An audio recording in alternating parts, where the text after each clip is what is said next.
The first 24 hours are when everything begins to shift. Not all at once. Not in one moment. But quietly and then suddenly. What starts as information quickly becomes decision. And what once felt distant begins to feel personal. Because in those first hours, people stop observing and start reacting. At the beginning, there's no clear picture. Only fragments. Headlines. Messages. Clips. Opinions. Everyone is seeing something, but no one is seeing everything. Phones are checked more often. Conversations repeat the same question. What's really happening? Updates change quickly. What was true an hour ago feels uncertain now.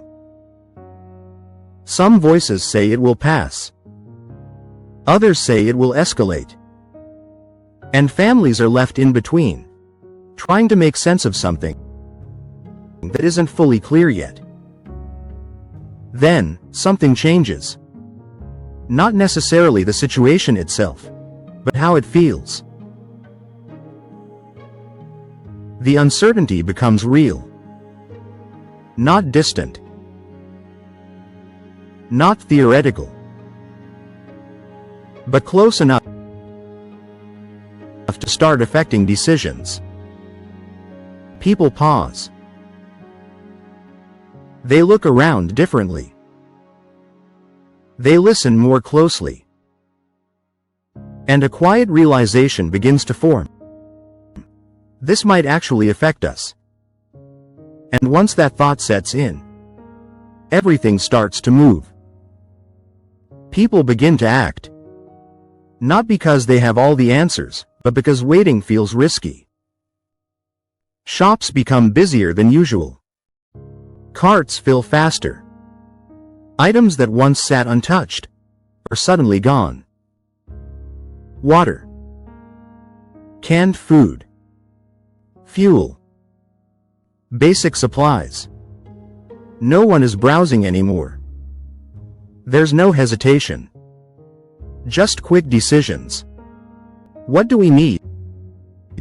What might run out? What should we get now? And in a matter of hours, normal shopping turns into preparation. This shift is instinctive. When uncertainty rises, people simplify.